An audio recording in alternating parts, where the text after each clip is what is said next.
o que o Randolph, senador saltitante, está propondo. Voltando aqui para a nossa pauta, nossa próxima notícia é: Alcolumbre assina compromisso com PEC que amplia poderes do STF. O candidato à presidência, favorito na corrida pela presidência do Senado, Davi Alcolumbre, fez um acordo com o MDB, de Renan Calheiros e Eduardo Braga, por um pacote de compromissos focados em sua reeleição. Entre os pontos estão o compromisso com a democracia e o Estado democrático de direito, e com o avanço da PEC 35 de 2022, que estabelece que o julgamento de crimes de intolerância política e atos contra a democracia seja de competência exclusiva do Supremo Tribunal Federal. Então, essas medidas aí propostas pelo MDB vão ter o apoio do Davi Alcolumbre. Ele se comprometeu com essas pautas aí para conseguir apoio desses colegas senadores na disputa pela presidência do Senado no ano que vem. Darcio Bracarense, como analisa, Darcio, essa informação?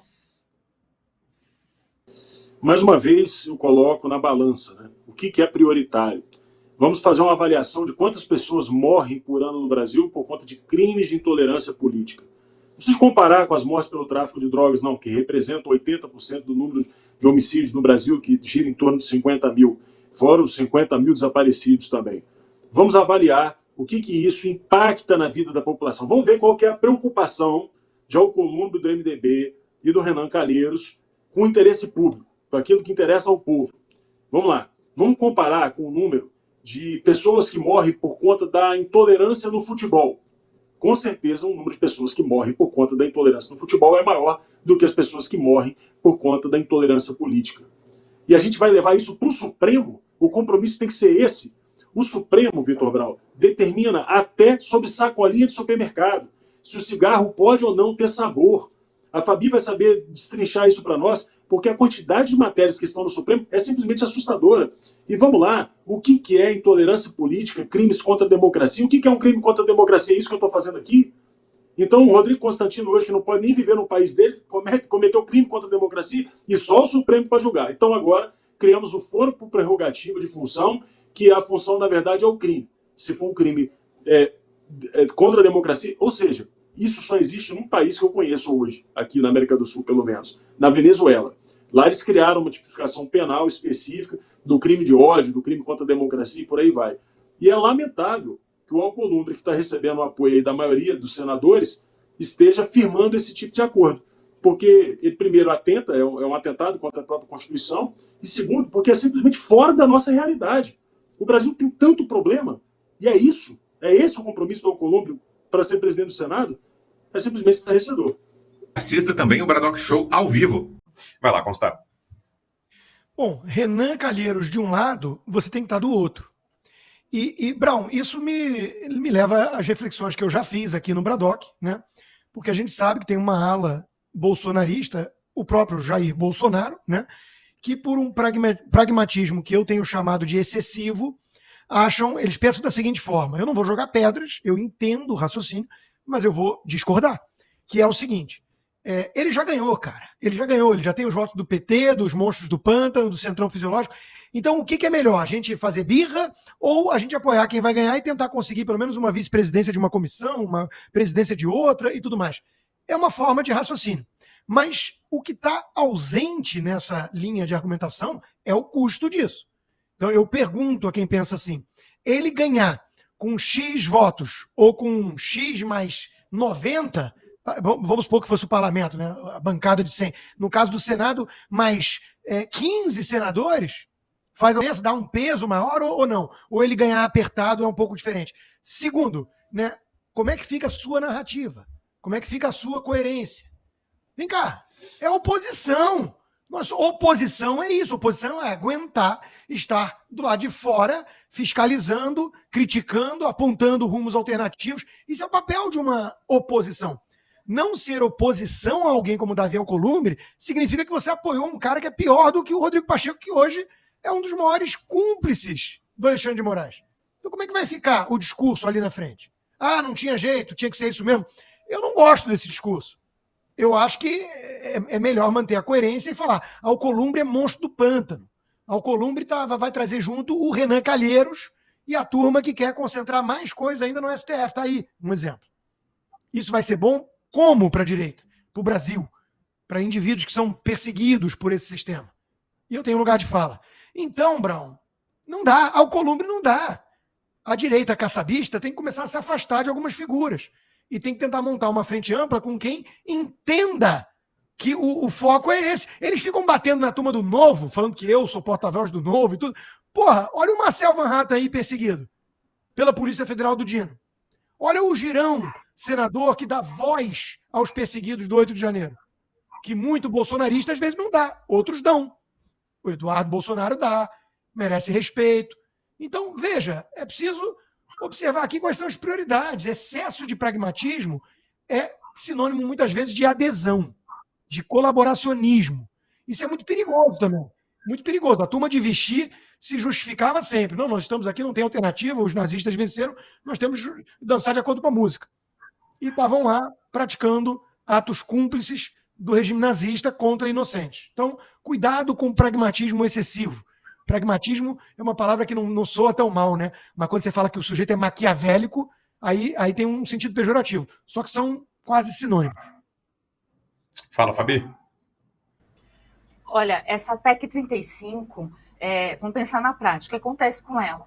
As pessoas, é tudo norma abstrata, então quem fizer aí por eles considerado um crime político, né, que a gente já sabe quais são os padrões, só um lado leva, o foro vai direto lá para Brasília, para o STF. Significa que você não tem a quem recorrer, significa que você não vai ter o devido processo legal, significa que você não adianta nem constituir bons advogados, porque não faz muita diferença, e significa que isso é a sua morte, eu não estou exagerando, seja civil, cidadã, né, ou sua morte mesmo, como aconteceu com o Clezão. Então, isso é super grave na situação das coisas. A gente vive pedindo um ponto de retorno para isso parar. Isso aumenta, não é só a potência do Supremo, não. Aumenta a ditadura que alguns acham que nós não estamos. Nós estamos, e sim, né, bastante.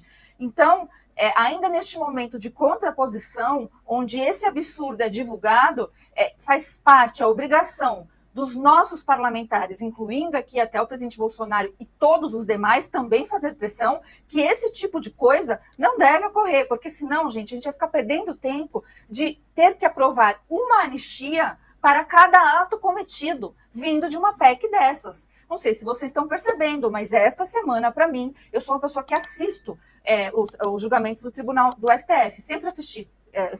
Assistia quando era estudante, assistia como advogada e assisto mais ainda agora. Eu nunca vi falas tão absurdas dentro do Supremo como nós vimos essa semana. Então, assim, eles estão sem nenhum controle. E aí o que vem oferecer é MDB, Renan Calheiros, propor uma PEC aí 35, deixando de lado todos os problemas que nós estamos vivenciando por conta deles. Não, gente, não. Eu sinto muito, mas isso para mim, né, pessoalmente, é uma causa prioritária. Sem isso, a gente não tem como sobreviver no Brasil. Gente, não se relativiza a liberdade. Esse pessoal não quer de jeito nenhum que Bolsonaro e afins volte ao poder. Então, alimentar isso por ser pragmático, por falar qual é o plano, gente, o plano é não alimentar um monstro, pelo menos, porque eu tenho o direito de não querer ser engolida junto, né? Então, o presidente Bolsonaro não tem a mínima chance, se um negócio desse passa. Vai acabar obstruindo o processo eleitoral de 2026 e diante, sem nem falar de urnas eletrônicas, tá? Então, pensem, reflitam e cobrem, porque nós, como cidadãos, temos a obrigação de lembrar o que que nossos deveres estão sendo cumpridos e que nós temos direitos. E entre eles, né, a liberdade de expressão, e entre eles também ser julgado nas instâncias coerentes e ter o devido processo legal. Eu, como advogada, jamais vou admitir que uma única pessoa seja julgada por um tribunal que já tem a sua decisão pré-definida e por pessoas que debocham, né, do sofrimento alheio. Isso, para mim, é muita crueldade e eu não compactuo com isso. E olha, falando em Senado, deixa eu trazer aqui uma outra medida que está em discussão no Senado. A nossa pauta 10, Cláudio, puder avançar para lá, é o seguinte. Líder do governo Lula no Congresso, o senador Randolfo Rodrigues apresentou um projeto de lei que, se aprovado, pode atrapalhar os planos de Jair Bolsonaro de tentar dominar o Senado a partir de 2027. Pela proposta do atual líder de Lula, o seguinte, ele muda as regras eleitorais para fazer com que os eleitores votem em apenas um senador por unidade da federação.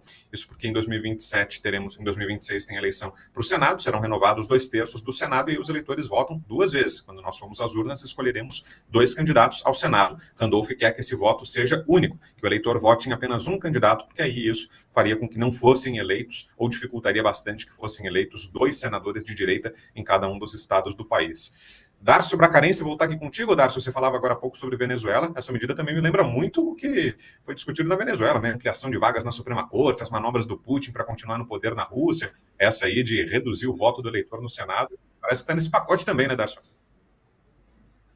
Sim, e Randolph é outro, que também não tem ideia, não tem opinião.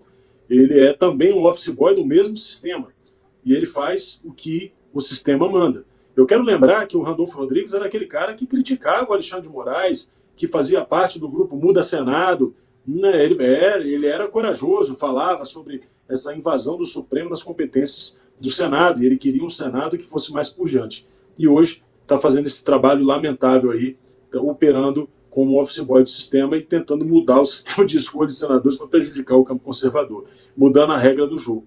Eu só acho difícil disso passar, é uma PEC que precisa de maioria qualificada, tanto na Câmara quanto no Senado, e acho muito difícil de passar porque a gente tem um número de conservadores e de pessoas que não estão tão alinhadas assim com essa ideia, né, para poder passar algo do tipo. Mas é lamentável a intenção.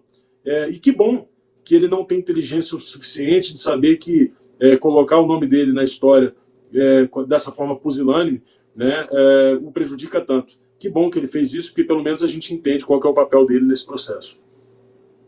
Você, Fabi?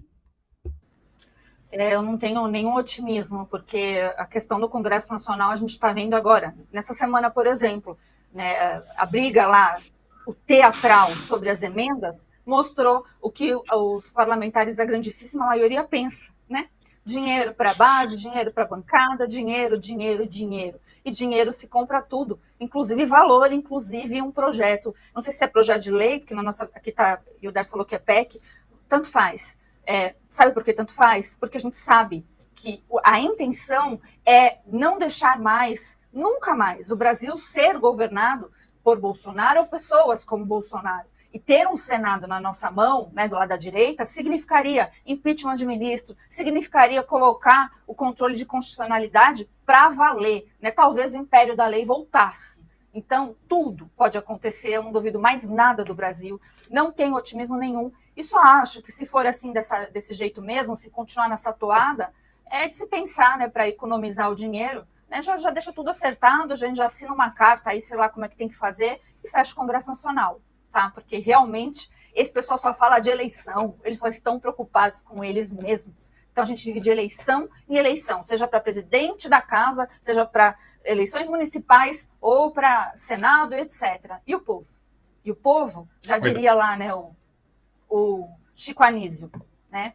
Não vou fazer porque talvez o YouTube não gosta, mas o Chico Anísio era bem sábio nessa hora.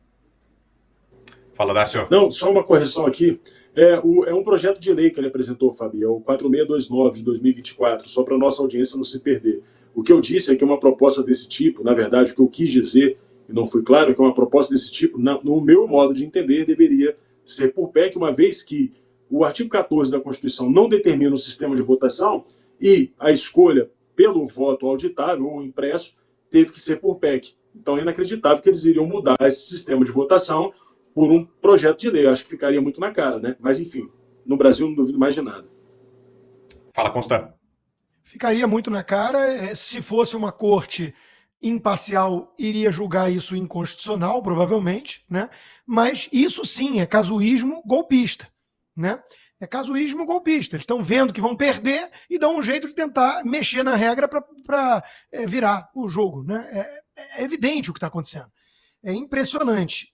Aqui nos Estados Unidos, os democratas pensam de forma muito parecida porque são a esquerda americana.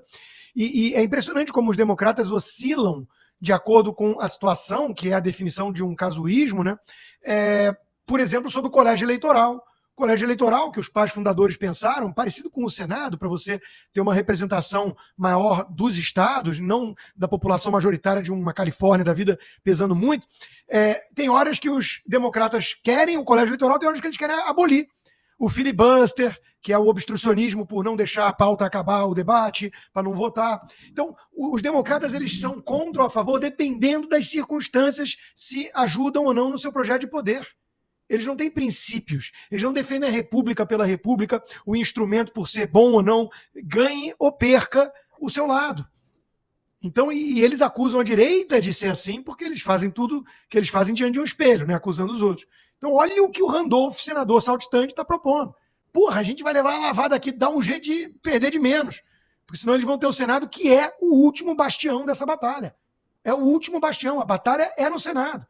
Se o parlamento, se a casa revisora, se quem pode aprovar um impeachment de um ministro desse do Supremo, se isso for tudo tomado, não tiver mais jeito, aí acabou.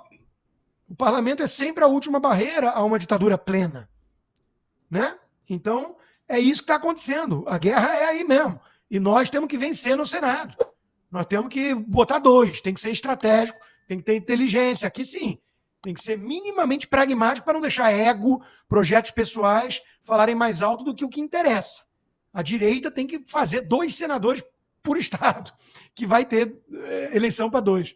E não pode bobear nessa hora, porque isso pode fazer a diferença entre a ditadura plena e uma democracia que respira, ainda que por aparelhos.